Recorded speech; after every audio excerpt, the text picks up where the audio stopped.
علی بھائی، آج کا پہلا سوال ہے، حدیث کسے کہتے ہیں؟ آپ نے کئی ایک لیکچرز میں فرمایا ہے کہ صحیح بخاری میں حدیث نمبر 1390 ہے کہ سیدنا عمر فاروق رضی اللہ تعالیٰ عنہ کے پاؤں مبارک ان کی شہادت کے 63 سال کے بعد حجرہ عائشہ رضی اللہ عنہا کی دیوار گرنے کی وجہ سے ظاہر ہو گیا۔ اس واقعے کو حدیث کیسے کہہ سکتے ہیں، کیونکہ اس میں نبی صلی اللہ علیہ وآلہ وسلم کا تو کوئی فرمان موجود ہی نہیں ہے؟ دیکھیں جی، علم حدیث کی روح سے محدثین رحمہم اللہ اسے حدیث ہی قرار دیتے ہیں، اور یہ بات ہمارے علماء کو پتہ ہے۔ وہ پبلک کو نہ بتائیں یہ الگ بات ہے، ورنہ علم حدیث کا جو ادنا سا اسٹوڈنٹ ہے وہ جانتا ہے کہ نبی صلی اللہ علیہ وآلہ وسلم کے اپنے فرامین بھی حدیث کی کتابوں میں حدیث کی نمبرنگ کے ساتھ لکھے جاتے ہیں۔ صحابہ اکرام علیہم رضوان کے اقوال بھی حدیث کی نمبرنگ کے ساتھ لکھے جاتے ہیں۔ ایون تابعین رحمہم اللہ اجمعین کے اقوال بھی حدیث کی نمبرنگ کے ساتھ لکھے جاتے ہیں۔ حدیث کا جو لغوی معنی ہے نا ڈکشنری کے اندر، وہ ہے نئی چیز، کلام، گفتگو، بات کرنا، یہ سارے اس کے معنی ملتے ہیں۔ حتیٰ کہ قرآن حکیم میں قرآن کو بھی حدیث کہا گیا ہے۔ سورہ الزمر کی آیت نمبر 23 ہے، اعوذ باللہ من الشیطان الرجیم، بسم اللہ الرحمن الرحیم، اللہ نزل احسن الحدیث کتابا متشابہا مثانیہ، اللہ ہے جس نے نازل کیا بہترین حدیث کو، یعنی قرآن کو، بہترین بات، کتابا متشابہا مثانی، یہ ایسی کتاب ہے جس کی آیات ملتی جلتی ہیں اور بار بار دہرائی جانے والی آیات ہیں۔ تو یہ آیت اس بات کا ثبوت ہے کہ حدیث کا ورڈ قرآن کے اوپر بھی بولا گیا ہے۔ اسی کو سپورٹی وہ حدیث ہے صحیح مسلم کی، بڑی مشہور حدیث ہے، انٹرنیشنل نمبرنگ کے مطابق 2005 نمبر 2005 نمبر حدیث ہے صحیح مسلم میں، اور مشکات کے اندر بھی وہ حدیث موجود ہے۔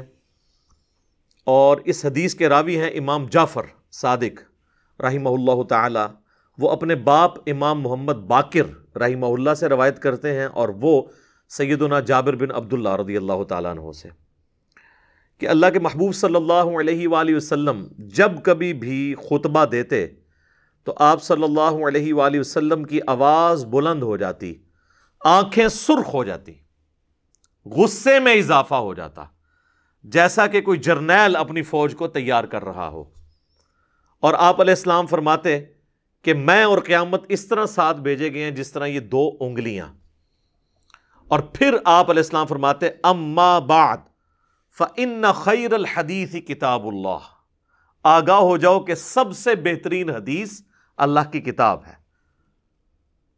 وخیر الہدی ہدی محمد صلی اللہ علیہ وآلہ وسلم، اور سب سے ہدایت یافتہ راستہ محمد صلی اللہ علیہ وآلہ وسلم کا ہے، وشر الامور محدثاتها وکل محدثۃ بدعہ وکل بدعۃ ضلالہ وکل ضلالۃ فی النار۔ کچھ الفاظ صحیح مسلم کے ہیں، کچھ سنن نسائی کے ہیں، کچھ ترمذی میں ہیں، کہ بدترین کام وہ ہیں جو دین میں خود سے داخل کیے جائیں، اور اس طرح کی تمام کام جو ہیں وہ بدعات ہیں، اور تمام بدعات گمراہیاں ہیں، اور تمام گمراہیاں دوزخ میں لے جانے والی ہیں۔ اللہم اجرنا من النار۔ تو آپ علیہ السلام کے ہر خطبے کے آغاز میں ہوتا تھا کہ سب سے بہترین حدیث اللہ کی کتاب ہے۔ تو یہ میں اس لیے بتا رہا ہوں کہ حدیث کا لفظ عام بندے کو اگر بتایا نا کہ قرآن بھی حدیث ہے تو وہ تو اس پہ بھی پریشان ہو جائے گا، جیسے کہ اسے کسی صحابی کا قول یا تابعی کا قول حدیث کہہ کے بیان کیا جائے۔ ہمارا علمی شغف ہوتا نہیں ہے، ہم فوراً فتویٰ لگا دیتے ہیں، اور اکثر اوقات ہمیں بیسک علم حدیث کا نالج نہ ہونے کے باوجود ہم بڑے اعتماد کے ساتھ بات کر دیتے ہیں، یہ کیا کہہ دیا جی۔ تو ہمیں پہلے ایجوکیٹ ہونے کی ضرورت ہے، کتابوں کے ساتھ جوڑنے کی ضرورت ہے، جو ہم آپ سے بار بار آپ کو جوڑتے ہیں کہ مرنے سے پہلے اے مسلمان کر لے اس پہ غور، کتابوں کا خدا اور ہے، بابوں کا خدا اور۔ اچھا، اب میرے بھائیوں، یہ جو حدیث کا ورڈ نبی صلی اللہ علیہ وآلہ وسلم کے ریفرنس سے آپ علیہ السلام کے مبارک زمانے میں ہی اسٹیبلش ہو گیا تھا کہ آپ کے جو فرامین ہیں ان کو حدیث کے ورڈ کے طور پر استعمال کیا جاتا تھا. آپ علیہ السلام نے خود بھی اپنے فرامین کو احادیث ہی قرار دیا ہے. صحابہ کرام علیہم رضوان جب کچھ نبی علیہ السلام کی طرف سے بیان کرتے تو اس کے لیے حدیث کا ورڈ ہی بولتے. صحیح بخاری میں آپ کو کتاب العلم چیپٹر میں حدیث مل جائے گی. امام بخاری نے کتاب العلم چیپٹر میں ایک پورا باب باندھا ہے کہ نبی علیہ السلام کے مبارک زمانے میں حدیثیں لکھی بھی جاتی تھی. منکرین حدیث کا انہوں نے رد کیا ہے اور اس میں پوری سند کے ساتھ یہ بات لے کے آئے ہیں کہ سیدنا ابو ہریرہ رضی اللہ تعالیٰ عنہ کہتے ہیں کہ مجھ سے زیادہ احادیث عبداللہ بن عمر بن عاص کے پاس ہے، کیونکہ میں حدیثیں زبانی یاد رکھتا ہوں اور وہ حدیثیں لکھ لیتے ہیں. تو اس میں احادیث کا لفظ موجود ہے، یعنی نبی علیہ السلام کے زمانے میں یہ لفظ اسٹیبلش تھا. اسی کو سپورٹنگ وہ حدیث ہے جو سنن نبی داؤد کے اندر ہے، مسند احمد میں ہے کہ نبی صلی اللہ علیہ وآلہ وسلم کی مجلس میں جب عبداللہ بن عمر بن عاص بیٹھا کرتے تھے تو وہ کہتے ہیں کہ میں آپ علیہ السلام سے جو کچھ سنتا تھا نا وہ لکھ لیتا تھا. مجھے بعض اصحاب نے منع کیا کہ آپ علیہ السلام بھی ایک انسان ہے، بعض اوقات غصے کے عالم میں ہوتے ہیں، تو میں نے پھر حدیثیں لکھنا چھوڑ دی. کچھ عرصہ بعد نبی علیہ السلام نے مجھ سے پوچھا تو آپ صلی اللہ علیہ وآلہ وسلم سے میں نے عرض کی کہ یہ وجہ تھی، مجھے آپ کے ساتھیوں نے منع کیا. تو آپ نے اپنی مبارک زبان یوں پکڑ کر فرمایا کہ اللہ کی قسم اس زبان سے حق کے سوا کچھ نہیں نکلتا. الحمدللہ. تو یعنی یہ بات ثبوت ہے کہ احادیث لکھی جاتی تھی. اچھا، یہ میں اس کوشچن کے جواب کے طور پہ حجیت حدیث کو آج ڈسکس نہیں کر رہا ہوں. جو منکرین احادیث کی طرف سے فتنے اٹھائے جاتے ہیں وہ آلریڈی میری کئی ایک ویڈیوز ریکارڈڈ ہیں. مسئلہ نمبر 36 ضعیف الاسناد اور من گھڑت احادیث کے فتنے کا تحقیقی جائزہ. اسی طریقے سے حال ہی میں کوشچن ریکارڈ ہوا تھا صحیح مسلم کا مقدمہ، امام مسلم کا مقدمہ میں نے کور کیا ہے. اسی طریقے سے ایک اور ویڈیو ہے مشکات المصابیح کا مکمل تعارف، اس میں نے احادیث کے حوالے سے احادیث کی کتابیں کون سی ہیں اہل سنت کے ہاں، انٹرنیشنل نمبرنگ کیا ہوتی ہے، حدیث کو تلاش کرنے کا طریقہ کیا ہے، اس کے صحیح اور ضعیف ہونے کا حکم کے اعتبار سے بڑی تفصیلی گفتگو کی ہے. آج میں اسپیسیفکلی یہ جو ورڈ حدیث ہے اس کے حوالے سے ڈسکشن کر رہا ہوں تاکہ وہ موضوع پھر بدل نہ جائے. یہ اس قسم کی کئی باتیں تو میں آلریڈی ریکارڈ کروا چکا ہوں، لیکن آج چونکہ موضوع ایک ڈیفرنٹ ہے اس لیے میں اس اعتبار سے جو اس سے متعلقہ چیزیں ہیں نا وہ آپ لوگوں کے گوش گزار کرنا چاہ رہا ہوں. تو یہ جو حدیث کا ورڈ یعنی نبی علیہ السلام کے زمانے میں مستعمل تھا، صحابہ کرام اسے یوز کرتے تھے. صحیح بخاری اور صحیح مسلم دونوں میں حدیث موجود ہے. نبی صلی اللہ علیہ وآلہ وسلم نے فرمایا جس شخص نے میری طرف کوئی ایسی بات، ایسی حدیث منسوب کی جو میں نے نہیں فرمائی تو ایسا شخص پھر اپنا مقام جہنم میں دیکھ لے، والعیاذ باللہ تعالی. تو یعنی نبی علیہ السلام کے اوپر جھوٹ باندھنا یہ جہنم میں لے جانے والے اعمال میں سے ایک عمل ہے. اسی طریقے سے صحیح مسلم میں مقدمہ کے اندر، مقدمے میں صحیح مسلم کے ایک حدیث موجود ہے. نبی صلی اللہ علیہ وآلہ وسلم نے فرمایا کہ آخری زمانے میں ایسے لوگ آئیں گے جو تم سے ایسی ایسی احادیث بیان کریں گے جو تمہارے آباء و اجداد نے بھی نہیں سنی ہوں گی. اور اس میں آپ نے الفاظ استعمال کیے کہ ایسے دجال اور گمراہ لوگ آئیں گے، وہ ایسی ایسی احادیث بیان کریں گے جو تمہارے آباء و اجداد نے بھی نہیں سنی ہوں گی. ان سے بچنا، وہ کہیں تمہیں فتنے میں مبتلا نہ کر دیں، کہیں تمہیں گمراہ نہ کر دیں. یہ دونوں الفاظ آپ علیہ السلام نے استعمال کیے. اور یہ امام مسلم نے مقدمے میں یہ حدیث لی یہ چیز بتانے کے لیے کہ حدیثیں گھڑی جا رہی ہیں، کیونکہ یہ سلسلہ تو یہ صحابہ کے دور کے اندر ہی شروع ہو گیا تھا. ظاہر ہے کہ اسلام نے رومن اور پرشین امپائر کو گرایا ہوا تھا، وہاں کی عوام الناس میں اسلام کے خلاف نفرت پائی جاتی تھی، تو انہوں نے اپنی دشمنی اتارنے کے لیے سارے معاملات کیے. یہ تو اللہ کی کروڑوں رحمتیں ہوں محدثین کے اوپر جنہوں نے بڑی محنت کر کے صحیح اور ضعیف کا فرق کر کے چیزوں کو بڑی محنت کے ساتھ اسناد کے ساتھ جمع کیا. تو یہ امام مسلم یعنی یہ آج کے زمانے کی بات نہیں، وہ اس زمانے میں بھی سمجھتے تھے کہ حدیثیں گھڑی گئی ہیں. اور میں نے مسلم کا جو مقدمہ کور کیا اس میں آپ دیکھیں میں نے اس طرح کی کئی ایک باتیں کور کی ہیں، یعنی میری زندگی کے اہم ترین لیکچرز میں سے ہے وہ صحیح مسلم کا مقدمہ. اس میں ساری کرٹیکل جو چیزیں تھیں میں نے وہ ایک ایک کر کے کور کی ہیں. تو بعض اوقات لوگ سمجھتے ہیں کہ یہ شاید وہ پکڑ کے ہم پہ فٹ کرنا شروع کر دیتے ہیں کہ جی ایسے لوگ آئیں گے جو ایسی حدیثیں بیان کریں گے جو ہمارے آباء و اجداد نے نہیں سنی ہوں گی. اور ان کے آباء و اجداد جن کے آباء و اجداد نے نہ کبھی قرآن ترجمے سے پڑھا، عربی سیکھنا تو بڑی دور کی بات ہے، نہ کبھی بخاری کی شکل دیکھی. بخاری کا پہلا ترجمہ تو 8 سے 100 سال پہلے ہوا ہے، پہلے تو عربی میں تھی.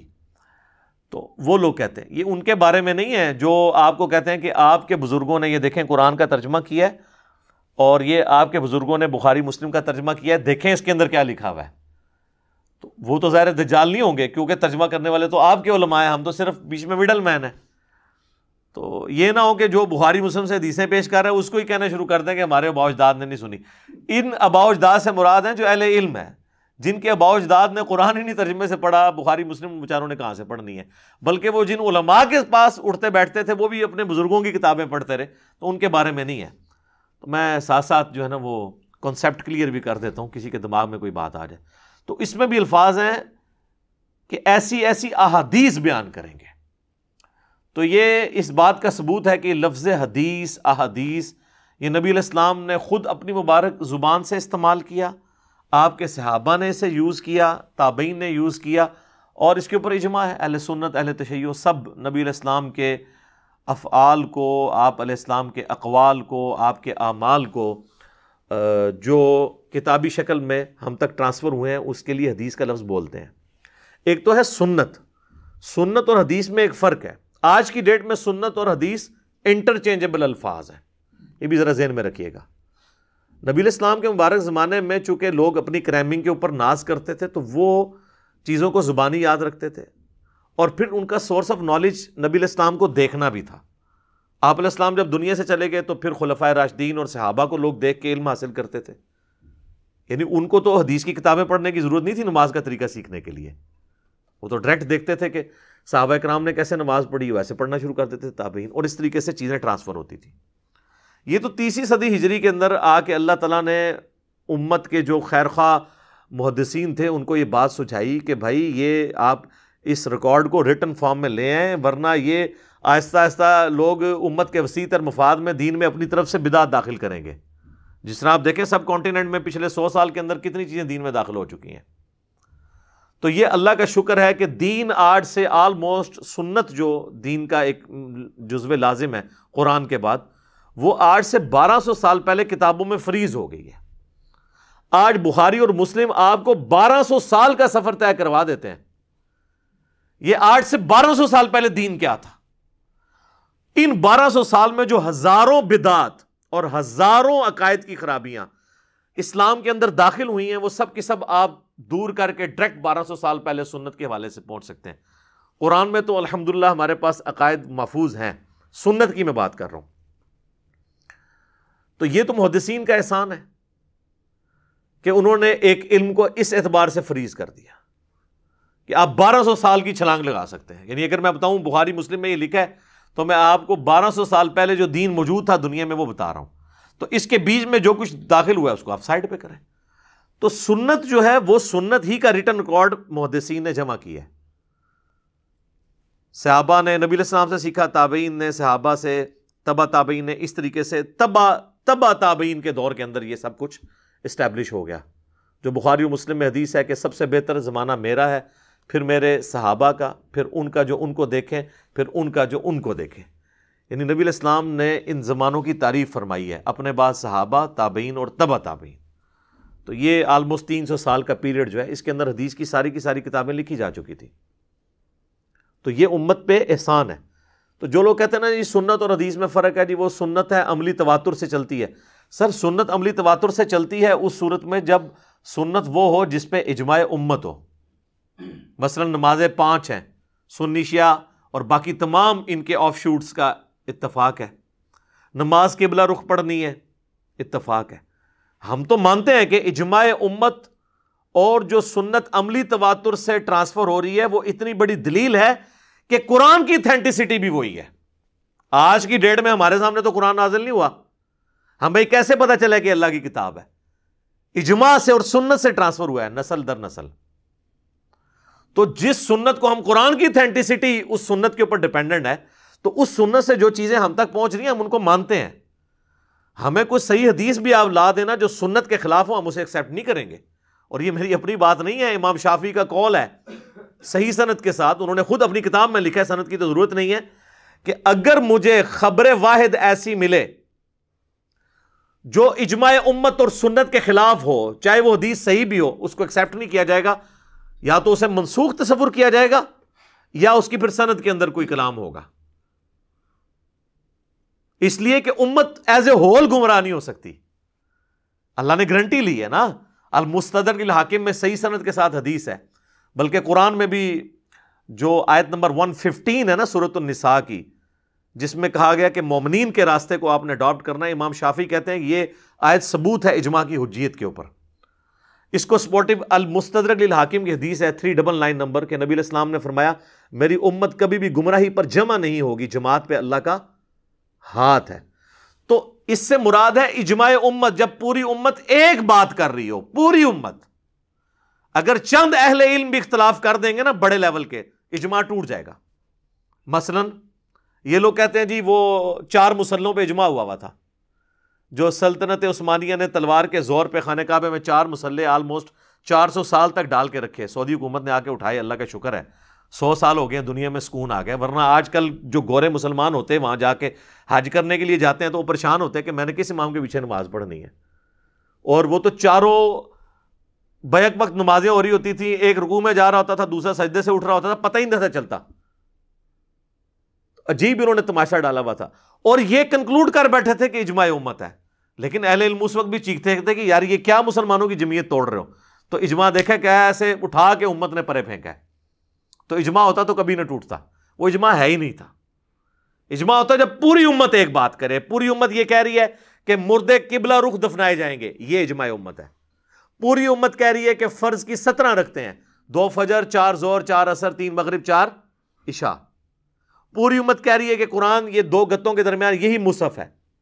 دنیا کا آپ کوئی مسلمان اٹھا لیں، کسی بھی مکتب فکر سے تعلق رکھے، وہ قرآن اسی کو مانتا ہے. یہ ہے اجماع امت، یہ ہے سنت. اس سے کوئی حدیث بھی ٹکرائے نہیں ایکسیپٹیبل ہوگی. لیکن سر یہ ہوگا ہی نہیں کہ صحیح احادیث جو ہماری مین سٹریم کی کتابوں میں وہ سنت سے کبھی ٹکرا جائے. لیکن اگر سنت جو ہے وہ لال پیلی زرد اور ہر جگہ کی اپنی ہو تو پھر سنت تو نہیں ہوگی نا. مثلا رائے ونڈ میں اجتماعی دعا کرنا تو درست نہ ہو، رائے ونڈ سے باہر نکلے تو دیوبندیوں کی مسجد میں فرض کے بعد اجتماعی دعا درست ہو جائے، اور فرض کے بعد اجتماعی درست لیکن جنازے کے بعد دیوبندی کے یہ ثابت نہیں ہے، اور فرض کے بعد جو کر رہے ہیں وہ بھی ثابت کوئی نہیں ہے، وہ بریلویوں کے نزدیک درست ہو جائے. تو سنت جو ہوتی ہے نا وہ پوری دنیا میں ایک ہوتی ہے، بدعت مختلف ہوتی ہے. تو جب اس طرح کا جو جس کو یہ سنت کہہ رہے ہوتے ہیں اصل میں وہ بدعت ہوتی ہیں، اس کو پھر چیک کریں گے ہم 1200 سال پرانے علم کے اوپر احادیث کی کتابوں پہ کہ کیا 1200 سال پہلے بھی یہی باتیں ہوتی تھی. کیونکہ اختلاف آیا، اور اللہ کے فضل سے جہاں پہ اختلاف نہیں ہے نا وہ من نوعاً وہی باتیں بخاری اور مسلم میں اسی طریقے سے موجود ہوں گی. یہ مزے کی بات ہے. یہ کہتے ہیں جی اگر کوئی حدیث آ جائے جو اجماع کے خلاف ہو، پہلے وہ حدیث لے کے تو آئے نا، ایویں کہانیاں تھیوریٹیکل باتیں. ٹھیک ہے، اگر کوئی ایسی مچھلی آ جائے جو ہوا میں بھی زندہ رہتی ہو، سر وہ پہلے لے کے تو آئیں، آپ بات تو وہ کریں. اگر کوئی حدیث آ جائے جو قرآن سے ٹکراتی ہو، سر وہ لے کے تو آئیں نا، قرآن سے ٹکراتی بھی ہے کہ نہیں، آپ اپنا لقمہ اس کے منہ میں ڈال رہے ہیں. تو یہ حدیث کے اعتبار سے یہ علم حدیث ایک پورا ایک سمجھ لیں امت پہ محدثین نے بڑی محنت کر کے اللہ تعالیٰ نے ان سے یہ کام لیا ہے. تو اس کو ہلکا نہیں جاننا چاہیے، ورنہ انسان اپنے ایمان کی فکر کرے. خیر اب یہ میں نے ایک ضمناً کچھ باتیں کر دی ہیں، باقی میری جاوید احمد غامدی صاحب کے نظریات کے اوپر ایک ویڈیو ریکارڈ ہوئی ہے، مجلس نمبر 96، وہ آپ ضرور دیکھیں. اس میں نے کئی ایک باتیں اس سے ریلیٹڈ کی ہیں، وہ آج ٹاپک نہیں ہے اس لیے میں اس کو سکپ کرتا ہوں. سنت کی حجیت کے حوالے سے اور حدیث اور سنت کو جو وہ ٹکروانے کی کوشش لوگ کرتے ہیں، بعض کچھ چیزیں غامدی صاحب پہ خام خواہ تھوپی ہوئی ہیں، کچھ چیزیں واقعی ان سے مس ہینڈل ہوئی ہیں، ہم نے اس کو آئیڈینٹیفائی کیا. تو یہ احادیث کا لفظ صحابہ نے تابعین نے یوز کیا، کیونکہ نبی علیہ السلام خود اپنے فرامین کے لیے احادیث کا ورڈ استعمال کیا کرتے تھے۔ اب احادیث کی مینلی ہیں 3 کیٹیگریز، جو یہ پوچھ رہے تھے نا سوال کے اندر بھی کہ یہ حدیث کیسے ہو گئی۔ حدیث کی ہیں 3 کیٹیگریز۔ ایک حدیث ہے حدیث مرفوع، جو نبی علیہ السلام تک بلند کی جائے۔ اچھا، دوسری ہے حدیث موقوف، جو موقوف ہو صحابہ تک، یعنی صحابہ کرام تک وہ موقوف ہو، نبی علیہ السلام کا ذکر خیر وہ نہ کر رہے ہوں، اس میں اپنے ریفرنس سے وہ بیان کر رہے ہوں۔ اور تیسری ہے حدیث مقطوع، جو تابعین یا ان سے نیچے تبع تابعین کے اقوال یا ان کے اعمال ہوں گے۔ تو یہ 3 کیٹیگریز، حدیث مرفوع، حدیث موقوف، حدیث مقطوع۔ سر ہم آپ کو تھوڑے سے ٹائم میں نا پورا علم حدیث، جو 8 سال میں بھی علماء نہیں نا سیکھ سکتے، وہ انشاءاللہ آپ کو سمجھ آ جائے گا اگر آپ یہ بنیادی باتیں سمجھ لیں۔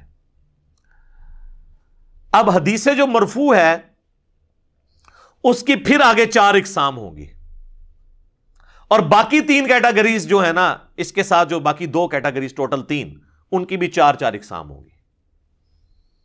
حدیث مرفوع کے اندر حدیث قولی آئے گی، نبی علیہ السلام کا فرمان۔ حدیث فعلی، جو آپ علیہ السلام نے کر کے دکھایا، فعل۔ حدیث تقریری، آپ کے سامنے کوئی کام ہوا اور آپ نے خاموشی اختیار کر لی، تو وہ بھی دین ہو گیا، کیونکہ نبی پہ واجب ہوتا ہے غلط کام کو ٹوکنا۔ آپ تو حکمت کا شکار ہو سکتے ہیں کہ جی وسیع تر مفاد میں خاموشی اختیار کر لیں، کہیں ناراض نہ ہو، ہم بعد میں بتا دیں گے اسے۔ نبی یہ نہیں کر سکتے، کیونکہ نبی نے تو بالکل دین کو واضح پیش کرنا ہوتا ہے۔ وہ اگر کسی بات پہ خاموشی کر لیں وہ دین کا حصہ بن جائے گا، اس لیے انہوں نے بولنا ہوتا ہے۔ اسی لیے جو نبی کے وارث ہیں نا، انہوں نے بھی بولنا ہوتا ہے۔ امام حسین علیہ السلام، یہ کہتے ہیں باقیوں نے بیعت کر لی تھی، حسین بھی چپ رہتے، حسین سر چپ کرتے تو وہ دین کا حصہ بن جاتا۔ اور یہ بات آل امیہ کو ایسی سمجھ دی کہ ایک حسین بیعت نہیں کر رہے تو باقی پوری سلطنت کی بیعت انہیں سپورٹ نہیں کر رہی، وہ کہہ رہے نہیں حسین بھی کرے، کیونکہ ان کو پتا تھا کہ یہ تلوار کے زور پہ ہی بیعت ہے، حسین اگر بیعت کر لیتے ہیں نا پھر ہماری ملوکیت جسٹیفائی ہو جائے گی۔ اور مجھے مولانا مودودی کا وہ قول یاد آیا، ان سے کسی نے پوچھا کہ جناب جب اتنے بڑے بڑے صاحب نے بیعت کر لی تھی تو حضرت حسین علیہ السلام بھی بیعت کر لیتے، تو مودودی صاحب نے کہا کہ میں یہ پوچھتا ہوں جب حسین نے بیعت نہیں کی تھی باقیوں نے کیوں کر لی؟ سوال تو یہ ہے کہ جو آل محمد نے جب بیعت نہیں کی ہے، جس گھر سے سارا دین ٹرانسفر ہو رہا ہے، اور جن کے پیچھے نبی علیہ السلام خود کھڑے ہیں اور ان کے پیچھے اللہ کھڑا ہے، جن کا جنتی نوجوانوں کا سردار ہونا حدیث متواتر سے ثابت ہے، جب وہ نہیں ایکسیپٹ کر رہے ایک چیز کو تو باقیوں کا کرنا تو کوئی اہمیت رکھتا ہی نہیں ہے۔ وہ تو ہم نے پھر بتایا کہ یہ تو تلوار کے زور پہ ہوا ہے۔ تو بات کہاں سے کہاں نکل گئی، کربلا تو ہر جگہ آ جاتی ہے، کیا کریں، وہ چیزیں انٹر ریلیٹڈ ہیں۔ تو حدیث تقریری، اور چوتھی قسم ہے حدیث وصفی، کہ نبی علیہ السلام کی کوئی آپ کا وصف، آپ کی کوئی خوبی، آپ کے شمائل میں سے کوئی چیز بیان کی جائے۔ تو یہ ہے 4 کیٹیگریز۔ ہر کیٹیگری کے اندر 4 اقسام ہیں، 3 کیٹیگریز اور اس ہر کیٹیگری کے نیچے پھر 4 کیٹیگریز یا 4 اقسام۔ تو 3 کون سی ہوگی؟ حدیث مرفوع نبی علیہ السلام کی، حدیث موقوف کسی صحابی تک، حدیث مقطوع کسی تابعی یا تبع تابعی کے تک جو پہنچتی ہے۔ پھر ہر ایک کی آگے 4 قسمیں ہوں گی کہ یا تو نبی علیہ السلام نے فرمایا ہوگا، یا آپ نے کیا ہوگا، یا آپ کے سامنے ہوا ہوگا اور آپ خاموش ہوں گے، یا آپ علیہ السلام کا کوئی آپ کا وصف کوئی اور شخص بیان کر رہا ہے۔ میں اس کی مثالیں بعد میں دیتا ہوں، پھر آپ کو یہ چیزیں سمجھ آ جائیں گی۔ اور یہی پھر 4 کیٹیگریز صحابہ اور تابعین تک بھی جائیں گی۔ لہذا دین میں جس طرح قرآن و سنت حجت ہے نا، اسی طریقے سے صحابہ کرام اور اہل بیت اور تابعین اور تبع تابعین بھی حجت ہیں، بشرطے کہ ان کی کوئی چیز مین کتاب و سنت سے ٹکرا نہ جائے، یا ان کے آپس میں اختلاف ہو تو پھر ہم جمہور کی رائے دیکھیں گے۔ اب آپ آ جائیں حدیث قولی۔ اکثر آپ جتنے فرامین سنتے ہیں وہ حدیث قولی ہیں، مرفوع۔ مثلا بخاری اور مسلم کی متفق علیہ حدیث ہے کہ دیکھنا میری طرف کو جھوٹی بات منسوب نہ کرنا، جس نے میری طرف جھوٹی بات منسوب کی وہ اپنا مقام دوزخ میں دیکھ لے۔ مولا علی نے روایت کیا، ان کے علاوہ باقی اصحاب نے بھی، ابو ہریرہ نے، انس ابن مالک نے، جابر بن عبداللہ نے، مغیرہ ابن شعبہ نے، عبداللہ ابن عباس نے، کئی صحابہ نے اس حدیث کو روایت کیا۔ تو یہ نبی علیہ السلام کا فرمان ہے، تو یہ کیا ہوا؟ حدیث قولی، یعنی آپ کا قول۔ اسی طریقے سے صحیح مسلم میں 240 نمبر حدیث ہے، مولا علی کہتے ہیں کہ نبی علیہ السلام نے مجھ سے یہ عہد لیا تھا، اور پھر مولا علی اپنی بات کی دلیل میں قسم اٹھاتے ہیں کہ قسم ہے اس ذات کی جس نے دانے کو پھاڑ کر اناج کو زمین سے اگایا اور تمام مخلوقات کو پیدا کیا، نبی امی نے یہ مجھ سے عہد لیا تھا کہ اے علی تجھ سے محبت نہیں رکھے گا مگر مؤمن، تجھ سے بغض نہیں رکھے گا مگر منافق۔ تو یہ اب حدیث بیان تو حضرت علی اپنے بارے میں کر رہے ہیں، لیکن اس کو منسوب کس کے ساتھ کر رہے ہیں؟ نبی علیہ السلام کے۔ تو یہ حدیث قولی نبی علیہ السلام کی اور مرفوع حدیث ہے یہ۔ اچھا، اسی طریقے سے حدیث فعلی کہیے کہ جیسے بخاری و مسلم کی متفق علیہ حدیث ہے، عبداللہ بن عمر کہتے ہیں کہ نبی علیہ السلام جب نماز شروع کرتے تو دونوں ہاتھ کندھوں تک اٹھاتے، اور ایک اور حدیث ہے بخاری اور مسلم کی، اس میں مالک بن حویرث کہتے ہیں کہ کانوں تک اٹھاتے۔ یہ دونوں حدیثیں صحیح ہیں۔ جب رکوع میں جانے لگتے تو پھر کانوں تک یا کندھوں تک اٹھاتے، اور جب رکوع سے سر اٹھاتے تو پھر دونوں ہاتھوں کو یوں بلند کرتے۔ تو اب اس میں وہ نبی علیہ السلام کے بولنے کی بات نہیں ذکر کر رہے، بلکہ کہہ رہے ہیں آپ کے افعال کو، تو یہ حدیث فعلی ہو گئی، لیکن ہے مرفوع کیونکہ نبی علیہ السلام تک بلند ہے۔ یہ نہیں ہے کہ عبداللہ بن عمر خود کر رہے ہیں، نہیں، عبداللہ بن عمر نبی علیہ السلام کا عمل رپورٹ کر رہے ہیں۔ تو یہ کیا ہوگی؟ حدیث فعلی۔ حدیث تقریری، نبی علیہ السلام کے سامنے کوئی کام ہوا اور آپ نے خاموشی اختیار کر لی۔ جامعہ ترمذی کے اندر حدیث موجود ہے، اس کی سند کمزور ہے، اس کی صحیح سند جو ہے وہ المستدرک للحاکم کے اندر موجود ہے، صحیح ابن حبان میں ہے، صحیح ابن خزیمہ میں ہے کہ نبی علیہ السلام فجر کی نماز پڑھ کے نکل رہے تھے تو آپ نے ایک صحابی کو دیکھا کہ وہ نماز پڑھ رہا ہے، تو آپ وہاں کھڑے ہو گئے۔ جب وہ سلام پھیر کر فارغ ہوا تو آپ نے فرمایا یہ کون سی نماز پڑھ رہا ہے تو؟ نماز تو پڑھ چکے ہم۔ تو انہوں نے عرض کیا اللہ کے رسول صلی اللہ علیہ وآلہ وسلم، میری فجر سے پہلے والی جو 2 سنتیں تھیں نا، 2 رکعتیں وہ رہ گئی تھی تو میں نے یہ وہ پڑھی ہیں۔ تو حدیث کے الفاظ ہیں کہ نبی علیہ السلام خاموش ہو گئے، یعنی آپ نے اس پہ ورڈکٹ بھی نہیں تھی۔ خاموشی کا کیا مطلب ہوا؟ کہ اٹس اوکے، کیونکہ اگر وہ غلط ہوتا تو آپ کہتے۔ تو یہ حدیث تقریری کی مثال ہے کہ نبی علیہ السلام کے سامنے ایک عمل ہوا، آپ نے کچھ کہے بغیر اسے انڈورس کر دیا۔ اسی طریقے سے وہ سنن ابی داؤد کے اندر حدیث ہے نا، ایک صحابیہ تھی، وہ گٹھلیوں کے اوپر اذکار کر رہی تھی، تو نبی علیہ السلام اس کے پاس آئے، آپ نے فرمایا میں تجھے اس سے بھی آسان وظیفہ بتاتا ہوں۔ پھر آپ نے اسے ایک وظیفہ بتایا۔ تو اس حدیث سے محدثین نے رزلٹ نکالا ہے کہ گٹھلیوں پہ پڑھنے کا جواز ہے، کیونکہ نبی علیہ السلام نے اسے منع نہیں کیا، کہا اس سے آسان بتاتا ہوں۔ تو یہ بھی حدیث تقریری کی ایک فارم ہے۔ چوتھی قسم حدیث مرفوع کی کیٹیگری کے اندر وہ ہے، میں نے بتائی تھی، حدیث وصفی، کہ نبی علیہ السلام کا کوئی وصف بیان ہوا ہے، جیسا کہ بخاری و مسلم دونوں میں حدیث ہے۔ ابو سعید خدری کہتے ہیں کہ نبی صلی اللہ علیہ وآلہ وسلم میں کنواری لڑکیوں سے زیادہ شرم و حیا تھی، اور آپ کو اگر کوئی بات ناگوار ہوتی تھی نا تو ہم آپ کے چہرے سے پہچان لیتے تھے۔ اچھا، جو دل کے صاف لوگ ہوتے ہیں نا، یا بہت آؤٹ سپوکن لوگ ہوتے ہیں، وہ ان کے چہرے پہ آپ فوراً ناگواری کے آثار نظر آئیں گے۔ یہ جو کنے قسم کے لوگ ہوتے ہیں نا، وہ ضبط کر جاتے ہیں، مکاری کے جو ایکسپرٹ ہوتے ہیں، اللہ ماشاء اللہ۔ لیکن جو لوگ فیئر لوگ ہیں نا، آپ دیکھیں گے کہ کوئی بات غلط ہوگی نا تو فوراً کے چہرے پہ نا اس کے ایکسپریشن اتنے واضح آئیں گے کہ وہ اپنے ایکسپریشنز کو قابو نہیں کر سکتے۔ تو اس حدیث میں الفاظ ہیں کہ نبی علیہ السلام کو کوئی چیز ناگوار ہوتی تو فوراً آپ کے چہرے کے اوپر نا آثار آ جایا کرتے تھے اس چیز کے، اس طرح خوش ہوتے تھے جب، تب بھی آثار آ جایا کرتے تھے۔ اب اس پوری حدیث میں نبی علیہ السلام کا نہ تو انہوں نے کوئی عمل بیان کیا، آپ کے وصف کا ذکر کیا۔ اس طریقے سے بخاری و مسلم میں حدیث ہے، حضرت انس بن مالک کہتے ہیں کہ میں نے آج تک کوئی ریشم یا دباچ ایسا نہیں چھوا جو رسول اللہ کے ہاتھوں سے زیادہ نرم ہو، اور میں نے آج تک کسی عطر کی ایسی خوشبو نہیں سونگھی جو نبی علیہ السلام کے مبارک ہاتھوں میں سے آتی تھی۔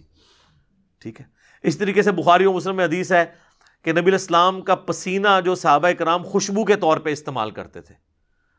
اب اس میں نہ نبی علیہ السلام کچھ فرما رہے ہیں، نہ آپ علیہ السلام کوئی عمل کر کے بتا رہے ہیں،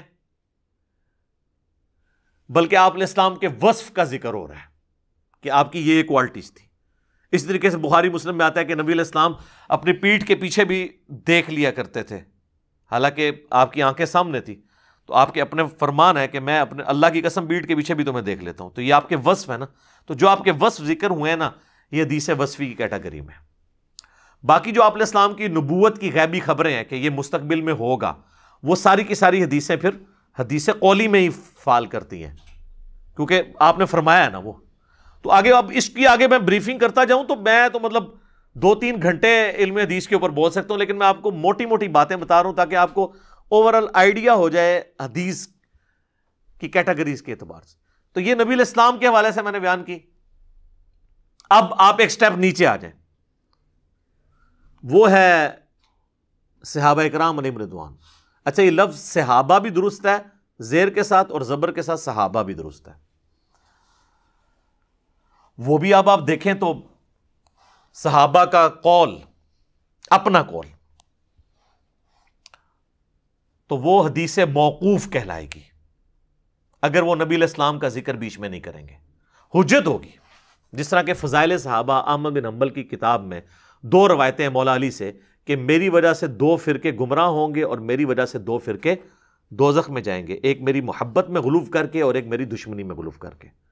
اب یہ مولا علی نبی علیہ السلام کا ذکر ہی نہیں کر رہے، ڈائریکٹ اپنے بارے میں بتا رہے ہیں، تو ہم اسے کہیں گے حدیث موقوف ہے. اور یہ انڈرسٹوڈ ہے کہ نبی علیہ السلام نے ہی ان کو یہ غیبی خبر دی ہوگی. تو وہ ذکر نہ بھی کریں، چونکہ ان کا سورس آف نالج نبی علیہ السلام ہے، اس لیے اس حدیث موقوف کو بھی ہم حدیث مرفوع کے حکم میں ہی شمار کریں گے.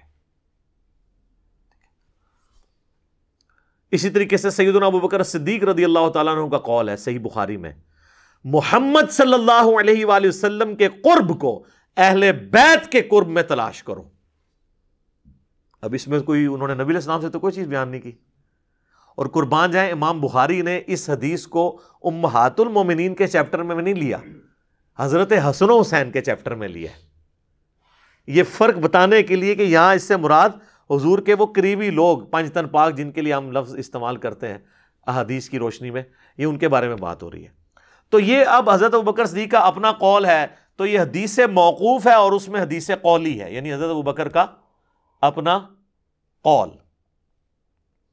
تو صحابہ اکرام علیہم رضوان بھی کوئی بات ارشاد فرماتے ہیں نبی علیہ السلام کا ذکر کیے بغیر، وہ بھی دین میں حدیث کے طور پر اسے شمار کیا جاتا ہے.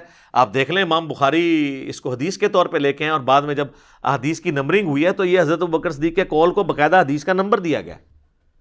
آپ کو پوچھے اس میں تو حدیث کہیں بیان نہیں ہوئی ہے، یہ تو حضرت ابوبکر کا اپنا قول ہے. وہ آپ کے نزدیک حدیث نہیں ہے نا. محدثین تو صحابہ، تابعین، تبع تابعین تک کے اقوال کو بھی حدیث کے نمبرنگ کے ساتھ لیتے ہیں. حدیث کا تو مطلب ہے بات. ہاں، وہ حدیث مرفوع ہے، حدیث موقوف ہے، حدیث مقطوع ہے. اچھا، ایک حدیث مرسل بھی ہوتی ہے. حدیث مرسل یہ ہے کہ کوئی تابعی جو ہے نا وہ نبی علیہ السلام کا فرمان نقل کرے، وہ حجت نہیں ہوگا جب تک ہمیں پوری سند نہیں ملے گی، کیونکہ اس نے نبی علیہ السلام کا زمانہ نہیں پایا. امام مسلم نے مقدمے میں لکھا ہے کہ تابعی کی مرسل کوئی چیز نہیں ہے جب تک وہ صحابی کا نام ذکر نہ کرے. یار، تابعی کی مرسل کوئی شے نہیں ہے تو بزرگ بابوں کے فرامین کتنے لائی کر دے رہے، انہوں نے کتنے تھی پیش کر دو. یعنی تابعی اگر کوئی بات بیان کرے رسول اللہ کے ریفرنس سے، تو یا تو وہ رسول اللہ کا بھی نہیں نام لیتے، کہتے آواز آئی. بزرگ فرماتے ہیں، ایک اسلامی بھائی کا بیان ہے کہ ان کے ایک جاننے والے بھائی نے خواب دیکھی، یہ پوری سند بیان ہو رہی ہوتی ہے. تو تابعی کی مرسل کوئی شے نہیں ہے تو باقی کڑے کھاتے جنے، باقی تو کوئی شے ہی نہیں کہ انہوں نے ڈسکس بھی کیا جائے.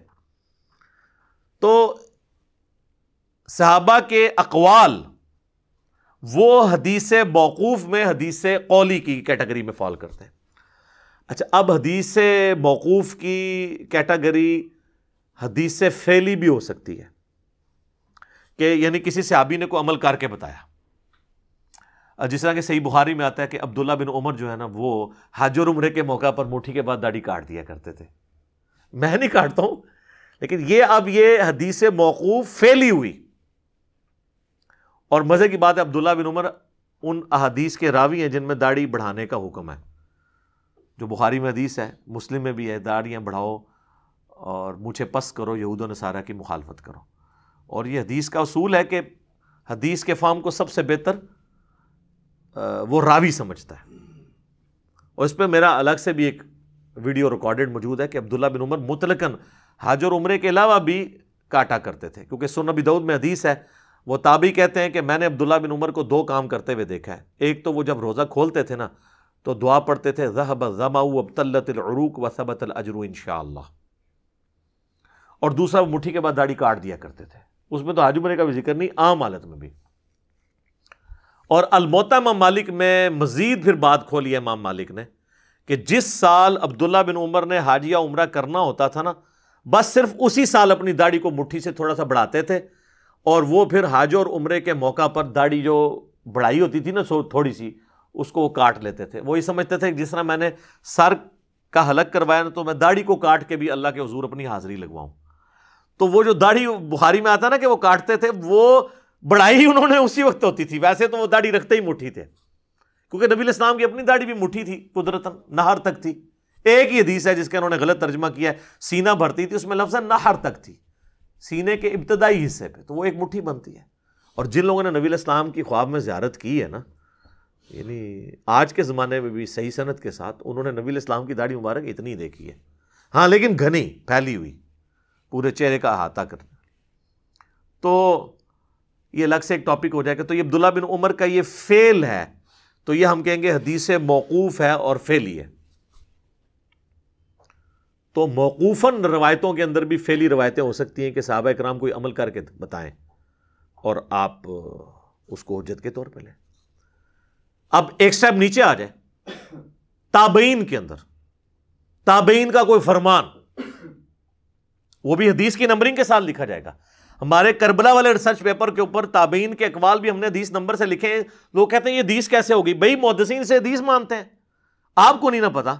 جس طرح المعجم الکبیر طبرانی کے اندر موجود ہے، ابراہیم نخعی تابعی کا قول ہے، وہ کہتے ہیں بالفرض اگر میں قاتلین حسین میں شامل ہوتا اور قیامت کے دن اللہ مجھے بخش بھی دیتا اور میں جنت میں بھی داخل ہو جاتا، پھر بھی میں جنت میں رسول اللہ کا سامنا نہ کر سکتا کہ کہیں آپ مجھ سے پوچھ ہی نہ لیں کہ تو دنیا میں میرے حسین کے قاتلین میں شامل تھا.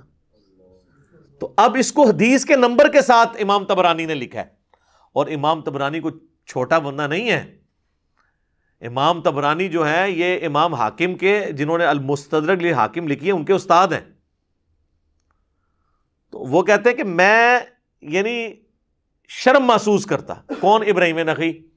اب یہ تابعی کا قول ہے، یہ حدیث سے مقطوع ہے اور قول کے طور پہ. اچھا تابعی کا عمل بھی ہو سکتا ہے. ابراہیم نخعی کے بارے میں آتا ہے 96 ہجری میں فوت ہوئے.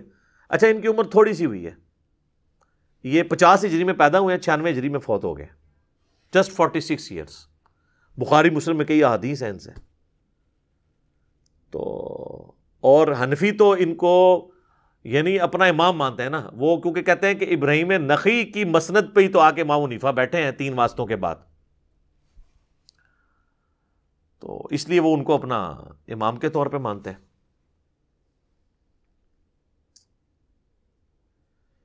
ابراہیم نخعی کا عمل المصنف ابن ابی شیبہ میں موجود ہے کہ داڑھی والے چیپٹر میں، کہ وہ یہ جو رخساروں کے بال ہیں نا، اس کو بھی مونڈا کرتے تھے. ہم نہیں مونڈتے ہیں، لیکن کسی کے بہت زیادہ گھنے ہو جاتے ہیں اور تنگ کرتے ہیں تو وہ یہ داڑھی میں داخل نہیں ہے. یہ والے بال، داڑھی تو صرف یہ ہے جو نچلے جبڑوں پہ اگتی ہے، داڑھی کی ڈیفینیشن یہی ہے. تو اب یہ تابعی کا عمل ہے، ہم اس کو کہتے ہیں. اس طریقے سے سفیان بن عیینہ کے بارے میں آتا ہے کہ مونچھیں صاف کر دیے کرتے تھے. حالانکہ امام مالک نے الموطا امام مالک میں لکھا ہے کہ یہ مسلح کرنا ہے، لیکن انہی کے پائے کے دوسرے ایک یعنی آپ سمجھ لیں تبع تابعین میں سے ہیں، تو وہ صاف کرتے تھے. ہم اس کے جواز کے قائل ہیں. تو یعنی تابعین کے بھی اقوال، افعال اور ان کے اعمال وہ بھی حجت ہیں دین کے اندر، دین کو ٹرانسفر کرنے کے اعتبار سے. یہ میں نے آپ کو دیکھیں کتنی مثالیں دے دی ہیں نبی علیہ السلام سے، حدیث مرفوع سے، پھر حدیث موقوف، پھر حدیث مقطوع. کئی ایک مثالیں اور بھی دی جا سکتی ہیں. لیکن وہ پھر ایک گفتگو لمبی ہو جائے گی. میں اس گفتگو کو اس حوالے سے سمیٹنا چاہتا ہوں تاکہ آپ کو یہ بات سمجھ آ جائے. اس میں ایک اور بات بھی یاد رکھیے گا کہ بعض اوقات دین کا کچھ حصہ ایسا ہے کہ جو ٹرانسفر ہی حدیث موقوف اور مقطوع سے ہوا ہے. ہمیں مرفوع روایات بہت کم ملتی ہیں، اور یہ اکثر جو اہل حدیث کے اوپر اعتراضات کرتے ہیں نا حنفی، وہ اہل حدیث سے بھی مس ہینڈلنگ ہوتی ہے. انہوں نے ایک رٹ لگائی ہے حدیث مرفوع، حدیث مرفوع. یار حدیث مرفوع ضروری نہیں ہے. آپ اس حدیث کا کیا کریں گے جو جامعہ ترمذی، ابو داؤد اور ابن ماجہ میں ہے، علیکم بسنتی وسنت الخلفاء الراشدین المہدیین، تم پر میری سنت اور میرے خلفاء راشدین کی سنت لازم ہے. تو خلفاء راشدین جو عمل کر رہے ہیں جس کے اوپر صحابہ کا اجماع ہے وہ خود سنت ہے. تو وہ حدیث مرفوع نہ بھی ہو، حدیث موقوف اگر کوئی ثابت ہو جاتی ہے حضرت ابو بکر، عمر، عثمان و علی سے، تو آپ نے اس کو ایکسیپٹ کرنا ہے. اور صحابہ باقاعدہ اس کو حجت محدثین نے صحابہ کے اعمال کو بنایا. صحیح بخاری میں 695 نمبر حدیث ہے نا کہ حضرت عثمان سے آ کے ان کے ساتھی عرض کرتے ہیں جب وہ معصور ہو گئے تھے، وہ کہتے ہیں کہ جی مسجد نبوی پہ باغیوں کا قبضہ ہے اور فتنے کا امام ہمیں امامت کروا رہا ہے، ہمیں خدشہ ہے کہ ہم گناہ میں نہ مبتلا ہو جائیں، ہمارے تو امام آپ ہیں، یعنی پولیٹیکل امام بھی آپ ہیں، آپ کی بیعت بھی کی ہے، خلیفۃ المسلمین ہے، اور خلیفۃ المسلمین ہی نمازیں پڑھاتا تھا. تو حضرت عثمان نے کہا کہ نماز ہی تو مسلمانوں میں ایک نیکی کا کام ہے، نیکی کے کاموں میں ان کا ساتھ دو. کن کا؟ بدعتیوں کا. ان کے پیچھے نمازیں پڑھو اور برائی میں ان سے الگ رہو. اس پہ امام بخاری نے باب باندھا ہے بدعتی اور باغی کے پیچھے نماز پڑھنے کا حکم. امام بخاری نے اس سے رزلٹ نکالا ہے کہ حضرت عثمان کا یہ فتویٰ ہے کہ باغی اور بدعتی کے پیچھے نماز درست ہے. تو وہ نبی علیہ السلام کا فرمان تو نہیں تھا، وہ حضرت عثمان غنی کا تھا. تو یہ جو اہل حدیث بعض رٹ لگا تھا حدیث مرفوع، مرفوع ہونا ضروری نہیں ہے. موقوف بھی ہو وہ بھی حجت ہے. ایون مقطوع بھی ہو، مرفوع اور موقوف سے نہ ٹکراری ہو، یعنی صحابہ اور نبی علیہ السلام سے، وہ بھی حجت ہے. تو دین کا کافی سارا حصہ حدیث موقوف سے ٹرانسفر ہوا ہے. مثلا یہ جو حدیث ہے مسند امام احمد میں اور مشکات میں موجود ہے، اب اس کی سند تو کمزور ہے کہ نبی علیہ السلام نے فرمایا کہ اے علی تو میری امت میں عیسیٰ ابن مریم کی مثل ہے. یہودی ان سے دشمنی کر کے گمراہ ہوئے اور عیسائی ان کی شان میں غلو کر کے گمراہ ہوئے. اور پھر مولا علی کہتے ہیں نبی علیہ السلام کے ریفرنس سے کہ میری وجہ سے دو گروہ گمراہ ہو جائیں گے، ایک میری محبت میں غلو کر کے اور ایک میری دشمنی میں. اب یہ حدیث نبی علیہ السلام تک مرفوع ہے لیکن اس کی سند کمزور ہے.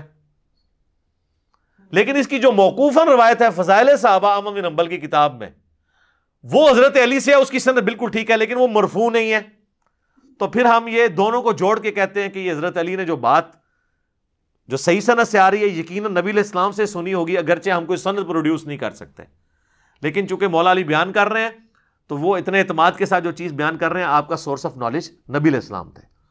البتہ یہ کلیہ آپ تابعین پہ نہیں لگا سکتے کہ یہ تابعی کا سورس آف نالج جو ہے وہ صحابی ہی ہوگا. نہیں، تابعی کا سورس آف نالج کوئی اور تابعی بھی ہو سکتا ہے، جو ہو سکتا ہے وہ چھپا ہوا منافق ہو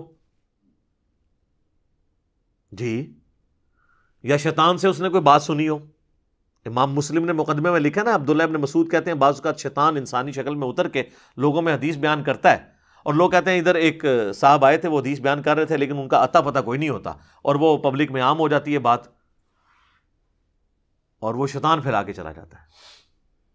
یہ جو آج کل کہتے ہیں جی ساڑیاں بھی ایسا حدیثاں گم گیا نے، اللہ کا شکر ہے گم گیا نے، جو کتابیں چاہیے تھے آج تمہیں کیویں دستے سی. ٹھیک ہے نا. تو اسی لیے تو محدثین نے اتنی محنت کی ہے کہ بھائی سند بیان کرنی ہے آپ نے. یار وہ مسلم کا مقدمہ ہے نا، جو یقین کریں آپ کو ٹائم گزرنے کا نہیں پتہ چلے گا، جو میں نے وہ پورا کور کیا ہے اسی ٹاپک کے اوپر کہ امام مسلم نے کس طرح نٹی گریٹیز تک اس ایشو کے اوپر ریزالو کی ہے، حجیت حدیث کے حوالے سے، اور حدیث میں جس طریقے سے لوگوں نے ملاوٹ کرنے کی کوشش کی اور جو کچھ پرابلمز کھڑے ہوئے.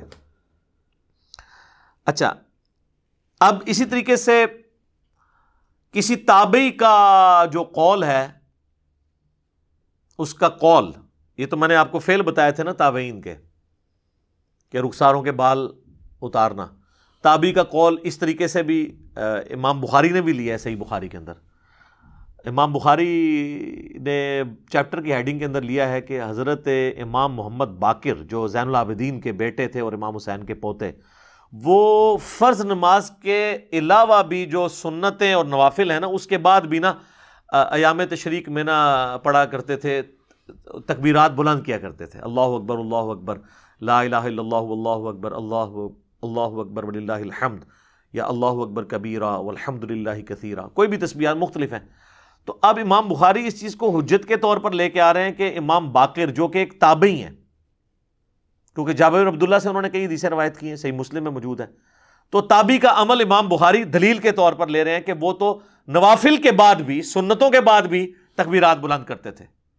ایک تو وہ ہے نا جو المصنف ابن ابی شیبہ میں مولا علی سے ہے کہ آپ نے جو ہے وہ ہر فرض نماز کے بعد تکبیرات کو بلند کرنا ہے ان ایام تشریق کے اندر، اور بلکہ حج کے دن سے شروع کر دینا ہے، 9 ذی الحجہ کی فجر سے لے کر 13 کی عصر تک۔ اور یہاں پہ جو ہے نا وہ مقطوع روایت بھی لے آئے ہیں، تو یعنی محدثین کے ہاں ان چیزوں کو اس طریقے سے مانا جاتا ہے۔ اچھا، اسی طریقے سے موقوف حدیث میں وصفی حدیث کی بھی آپ کو مثال دے دیتے ہیں۔ امام ابو اسحاق کے بارے میں آتا ہے مصنف عبد الرزاق کے اندر، وہ کہتے ہیں میں نے حضرت علی کی زیارت کی ہوئی ہے، ممبر پہ جب وہ چڑھے تھے میں نے ان کو دیکھا کہ ان کے سر اور داڑھی کے بال سفید تھے۔ اب یہ بات انہوں نے روایت کر کے یہ مسئلہ حل کر دیا کہ سفید داڑھی رکھنا بھی جائز ہے، کیونکہ بخاری مسلم میں حدیث ہے نا، یہود و نصارہ کی مخالفت کرو، وہ داڑھی نہیں رنگتے تم رنگو، تو اس حدیث کا فہم پھر اب یہ لیا جائے گا کہ وہ افضلیت والا معاملہ ہے، ورنہ اگر کوئی داڑھی نہیں رنگتا تو یہ بھی جائز ہے۔ کئی صحابہ کی داڑیاں ہیں وہ نہیں رنگتے تھے، اور بعض اوقات یہ چیز ضروری ہو جاتی ہے کہ نہ رنگا جائے، کیونکہ اس سے کئی ایک فتنے کھڑے ہونے شروع ہو جاتے ہیں، وہ باتیں میں یہاں پہ کرنا نہیں چاہتا۔ تو اب یہ جو حدیث موقوف ہے اور وصفی حدیث ہے مولا علی کے بارے میں، یہ یعنی حجت کے طور پر پیش کی جاتی ہے اور اس کو پھر ایکسیپٹ کیا جاتا ہے کہ اچھا یار تو دین کا یہ والا ایشو اس حوالے سے ریزالو ہوگا۔ اس قسم کی کئی ایک مثالیں پیش کی جا سکتی ہیں۔ اور یہ جو ہم نے بات جہاں سے سٹارٹ کی تھی، صحیح بخاری کا جو قول سوال میں انہوں نے پوچھا تھا 1390 کہ ولید بن عبد الملک کے دور کے اندر، یعنی آلموسٹ آپ سمجھ لیں 63 ایئرز کے بعد سیدنا عمر کی شہادت کے، یہ آلموسٹ 87 ہجری کا واقعہ ہے، حجرہ عائشہ کی دیوار گر گئی، تو پھر وہ کنسٹرکشن کے دوران قبر میں سے ایک پاؤں نکل آیا، ظاہر ہے کہ اس کو نئی ایک کر رہے تھے، وہ بنیادیں نیچے سے کھڑی کرنے کی کوشش کر رہے تھے، تو اس دوران ایک پاؤں نکل آیا۔ وہ اس وقت تو مزار تو نہیں بنے ہوئے تھے نا، سادہ قبریں تھیں، تو لوگ پریشان ہو گئے، تو عروہ بن زبیر کو بلایا گیا جو سیدہ عائشہ کے بھانجے تھے اور اشرم وشرہ کے بیٹے ہیں، لیکن ہے تابعی ہیں، حضرت زبیر کے بیٹے ہیں۔ تو وہ چونکہ فریکوینٹلی حجرہ عائشہ میں جاتے تھے، انہیں قبروں کی لوکیشن پتہ تھی، انہوں نے جب پاؤں دیکھا نا، انہوں نے کہا یہ نبی علیہ السلام کا پاؤں نہیں ہے، یہ حضرت عمر کا پاؤں ہے۔ تو وہ پھر پاؤں اندر کر کے تو وہ قبر دوبارہ بنا دی گئی۔ اگر وہ دنیاوی زندگی ہوتی تو حضرت عمر خود ہی پاؤں اندر کر لیتے۔ ظاہر ہے اتنی دنیا اکٹھی ہوئی ہے، پریشان ہے پاؤں دیکھ کے، تو میں یعنی ایک جو بندہ زندہ بھی بیٹھا ہوا اپنا پاؤں پھیلایا، لوگ اکٹھے ہوں تو وہ بھی بیچارہ پاؤں اکٹھا کر لے گا، یار کہ میرے پیر پہ تماشا لگایا۔ تو وہ آخرت کی زندگی ہے، وہ دنیا کی زندگی ہے ہی نہیں ہے۔ اچھا، اب یہ حدیث جو ہے نا آپ دیکھیں، اس میں یہ حدیث اس کو اس لیے محدثین نے لیا ہے کہ یہ سیدنا عمر کا ایک وصف بیان ہوا ہے ان کی وفات کے 63 سال کے بعد، ان کی شہادت کے، اور یہ حدیث سے مقطوع بھی بن جاتی ہے کہ عروہ بن زبیر تابعی ہیں، وہ بیان کر رہے ہیں، اسی لیے اس کو صحیح بخاری میں 1390 نمبر حدیث دیا گیا۔ 1390 نمبر حدیث پہ ایک اور تابعی ہے سفیان تمار، ان کا قول لکھا ہے کہ وہ کہتے ہیں میں نے نبی علیہ السلام، ابو بکر اور عمر کی قبریں دیکھی ہیں، وہ اونٹ کی کوہان کی طرح ہے، یعنی ایک بالشت، اس سے زیادہ اونچی نہیں ہے۔ اب اس میں تو نبی علیہ السلام کا کوئی فرمان نہیں ہے، نہ حضرت ابو بکر کا کوئی فرمان ہے، یہ تو وہ تابعی کا فرمان ہے، لیکن وہ وصف بیان کر رہا ہے صحابہ کی قبروں اور نبی علیہ السلام کی مبارک قبر کا، اور بیان کرنے والا کون ہے؟ تابعی ہے۔ تو ہم یہ کہیں گے حدیث مقطوع بھی ہے یہ، اور حدیث موقوف وصفی بھی ہے کہ ایک صحابی کی قبر کی وصف بیان کر رہا ہے۔ تو یہ میں نے آپ کو کئی ایک مثالیں دی تاکہ آپ کو اس حوالے سے چیزیں سمجھ آ جائیں۔ اب میں اس گفتگو کو کنکلوڈ کرتا ہوں صحیح بخاری کی حدیث کے اوپر۔ انٹرنیشنل نمبرنگ کے مطابق 3748، اور یہ حدیث ترمذی کے اندر بھی موجود ہے، لیکن بخاری میں آ گئی تو ترمذی کی تو حاجت نہیں رہتی۔ اس حدیث کے الفاظ ہیں کہ جب سیدنا حسین ابن علی کا سر کاٹ کر ایک تشت میں رکھ کر یزید کے گورنر عبید اللہ ابن زیاد کے سامنے دربار میں پیش کیا گیا، والعیاذ باللہ تعالی، ان لوگوں پہ اللہ کی لعنت ہو، اللہ کے فرشتوں کی لعنت، تمام لعنت کرنے والوں کی لعنت جنہوں نے حسین ابن علی کو اس طریقے سے ظلماً شہید کیا، آمین ثم آمین۔ تو وہ چھڑی کے ساتھ ان کے سر مبارک کو کریدنے لگا تو انس ابن مالک وہاں موجود تھے، تو انہوں نے فرمایا کہ حسین ابن علی سب سے زیادہ رسول اللہ کے ہم شکل تھے صلی اللہ علیہ وآلہ وسلم، اور راوی حدیث کہتے ہیں اس وقت حسین ابن علی کی داڑھی اور سر کے بالوں میں وسمے کا خضاب لگا ہوا تھا۔ وسمہ ایک بوٹی ہے جو کالا کرنے کے لیے استعمال ہوتی ہے، اس لیے ہم کالے خضاب کو بھی جائز سمجھتے ہیں، اس پہ الگ سے میری ویڈیوز ریکارڈڈ موجود ہیں۔ تو اب یہ حدیث آپ دیکھیں، یہ ایسی حدیث ہے، یہ میں نے آخر میں اس لیے رکھی کہ اس حدیث میں آپ کو کئی ایک چیزیں پتہ چلیں گی کہ یہ کئی ایک احادیث کا مجموعہ ہے۔ یعنی میں اگر آپ کے سامنے رکھوں کہ یہ حدیث کی کون سی قسم ہے، تو یہ حدیث مرفوع بھی ہے۔ کس طرح کہ انہوں نے کہا رسول اللہ کے ہم شکل تھے حضرت حسین علیہ السلام، تو مرفوع ہوئی اور وصفی ہوئی، یعنی نبی علیہ السلام کا وصف بیان ہوا، اس اعتبار سے مرفوع ہے، اور موقوف اس حوالے سے ہے کہ حسین ابن علی کا ذکر ہو رہا ہے، وہ صحابی ہیں اور بیان کرنے والے بھی صحابی ہیں۔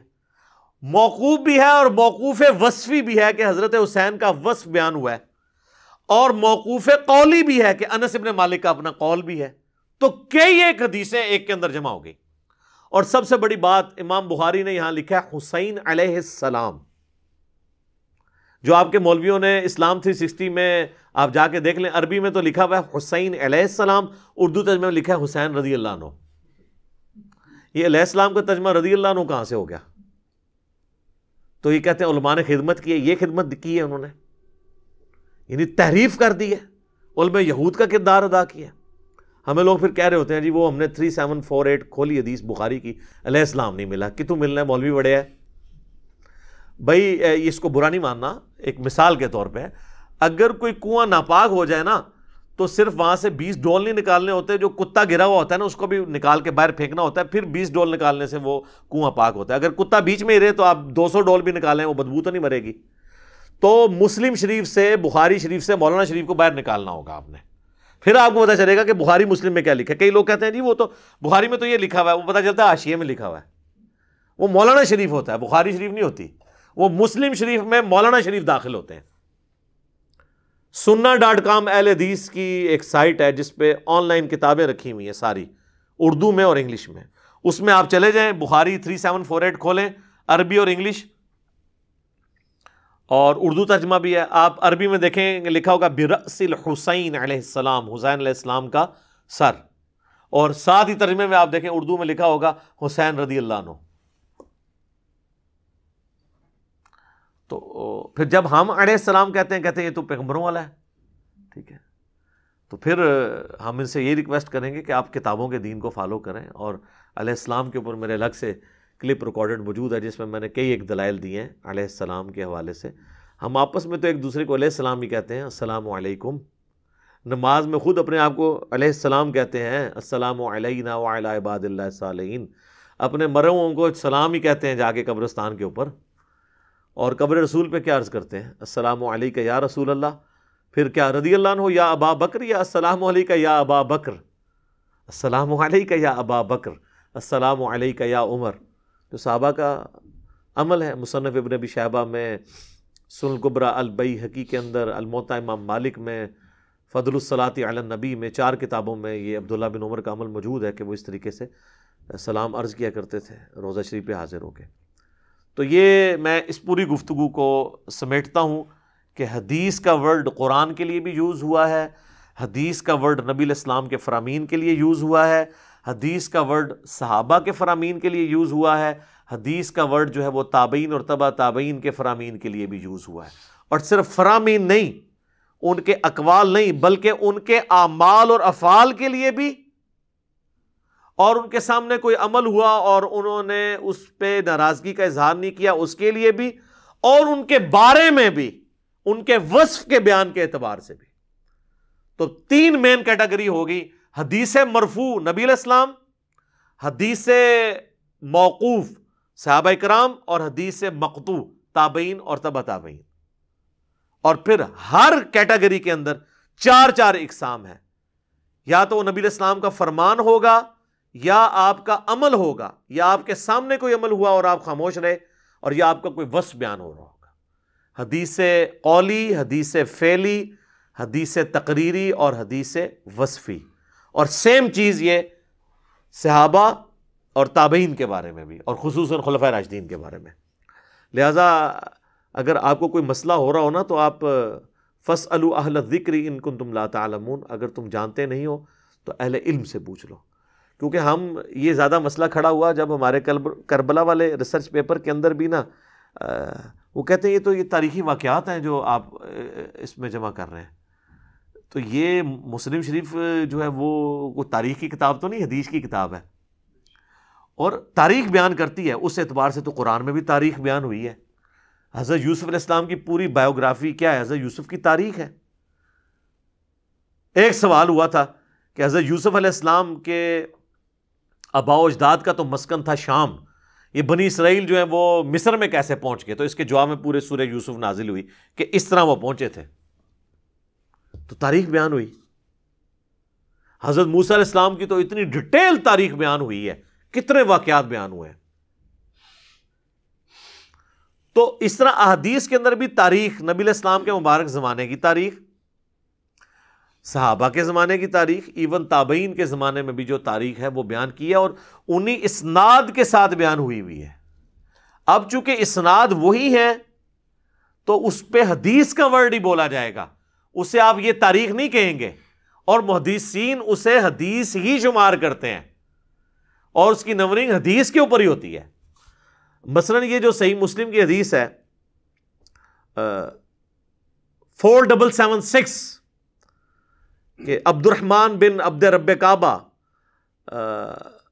تابعی جو ہیں وہ خانہ کعبہ شریف کے صحن میں داخل ہوتے ہیں، اور وہ دیکھتے ہیں کہ عبداللہ بن عمر بن عاص خانہ کعبہ کے سائے میں بیٹھے ہوتے ہیں اور اپنے ساتھیوں سے احادیث بیان کر رہے ہوتے ہیں۔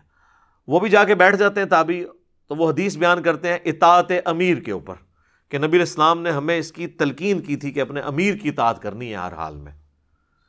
تو وہ چپ کر کے وہ تابعی سنتا رہتا ہے، اینڈ پہ وہ کہتا ہے کہ حضرت کیا یہ بات آپ نے رسول اللہ سے خود سنی تھی صلی اللہ علیہ وسلم؟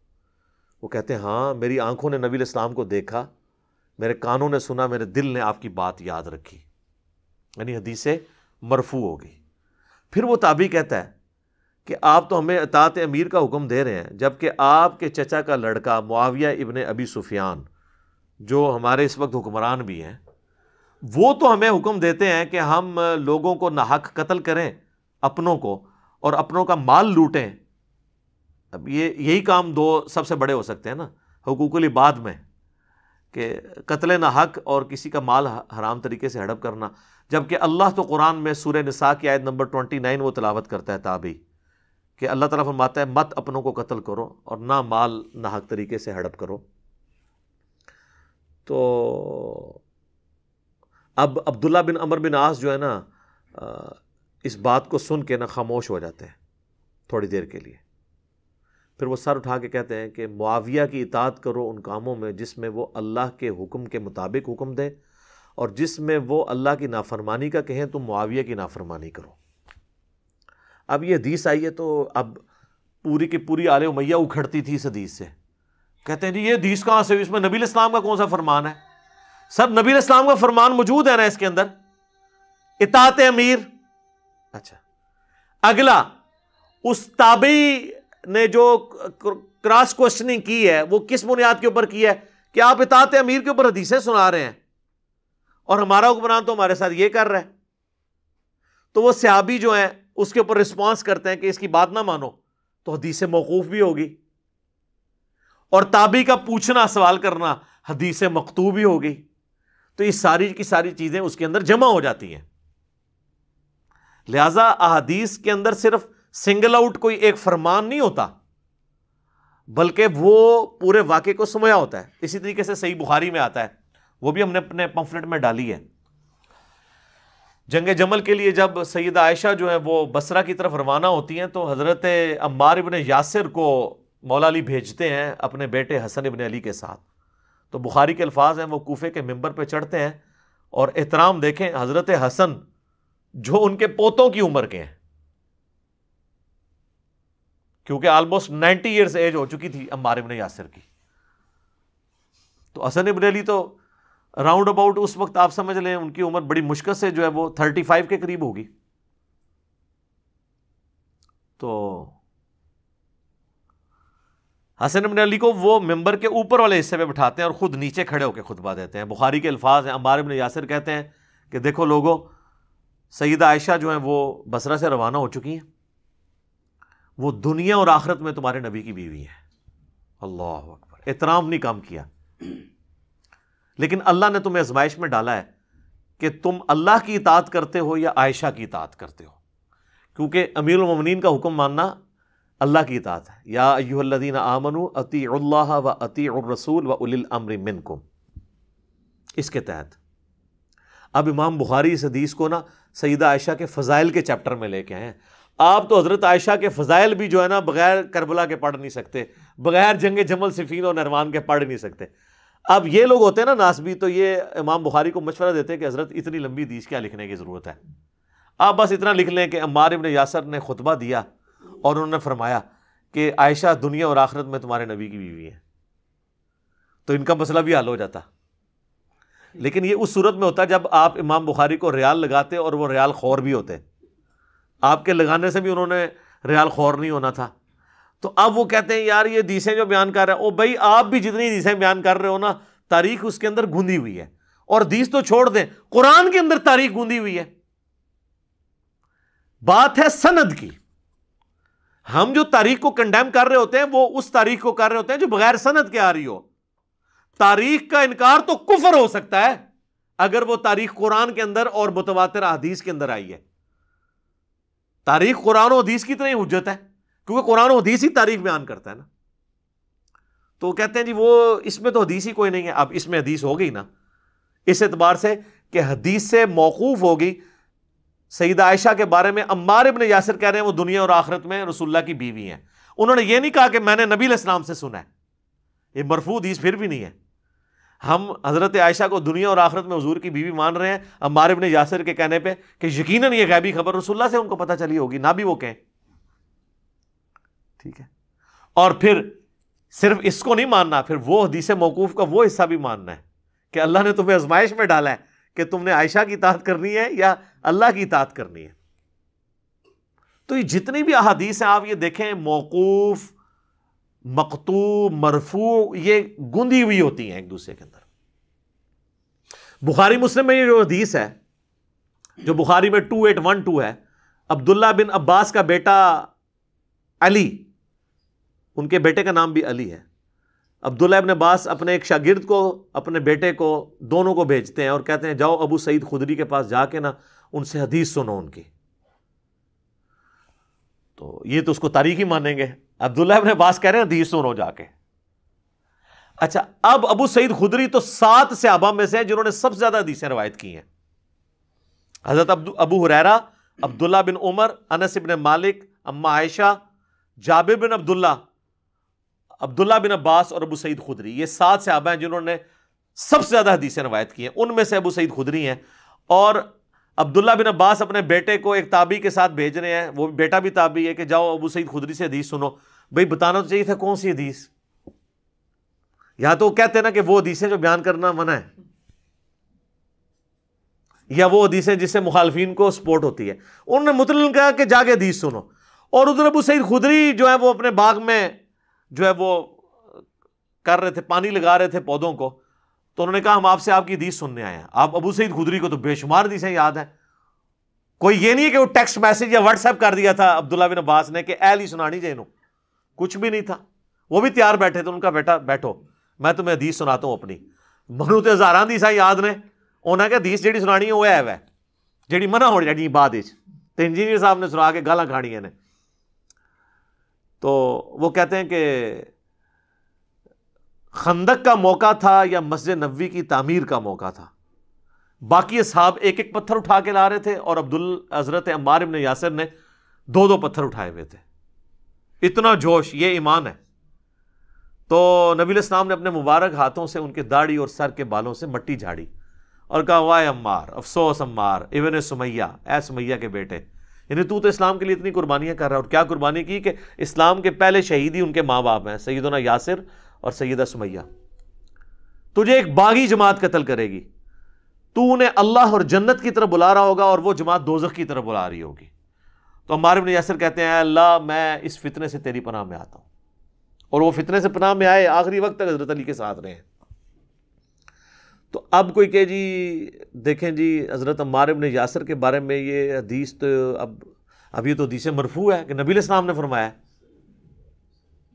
اچھا، اور یہ حدیث علامات النبوہ والے چیپٹر میں بھی ہے. امام بیہقی نے جو کتاب لکھی ہے نا دلائل النبوہ، رسول اللہ علیہ وسلم کی نبوت کو جسٹیفائی کرنے والی حدیثیں، اس میں بھی یہ حدیث لے کے آئے کہ یہ نبی علیہ السلام کی نبوت پر دلیل ہے کہ آپ نے اپنی وفات کے 30 سال بعد ایک واقعہ ہونا تھا پہلے ہی بتا دیا. اور تو خالی واقعہ تو نہیں بتایا، وہ جو بیچ میں آئے ہوئے وہ بھی سارے آ گئے بیچ میں. تو آپ کہاں جائیں گے؟ اچھا میرے بھائیو، چونکہ اب 5B کا جو معاملہ ہے وہ چل نکلا ہے تو میں اس کا تعارف بھی کروا دیتا ہوں مختصراً. یہ ہے ہمارا ریسرچ پیپر 5B، واقعہ کربلا کا حقیقی پس منظر 72 صحیح الاسناد احادیث کی روشنی میں. 72 کا ٹائٹل ہم نے شہدائے کربلا کی نسبت سے لیا ہے، ورنہ احادیث اس میں 200 سے زیادہ ہیں اور اکثر احادیث بخاری اور مسلم سے ہیں. اور بخاری اور مسلم کے علاوہ جو باقی احادیث کی کتابیں ہیں ان میں دور حاضر کے جو بڑے بڑے محدثین ہیں، شیخ البانی، شیخ زبیر لیزئی، شیخ شعیب ارناؤت رحمہم اللہ اجمعین، ان کی تحقیم لگی ہوئی ہے.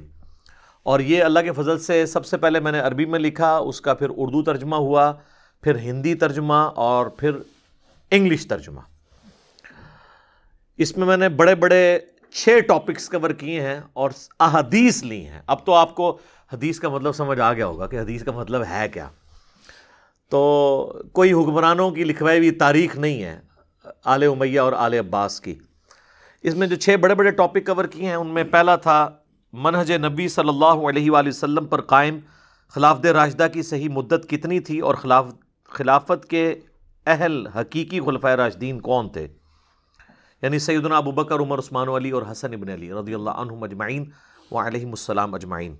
دوسرا ٹاپک خلیفہ راشد سے بغاوت بدعت ہے، جنگ جمل، صفین اور نہروان میں سیدنا علی کی حقانیت اور شہادت سیدنا عثمان کے اصلی اسباب، جعلی اسباب نہیں کہ وہ ایک عبداللہ ابن سبا تھا اس نے سب کی مت مار دی نعوذ باللہ.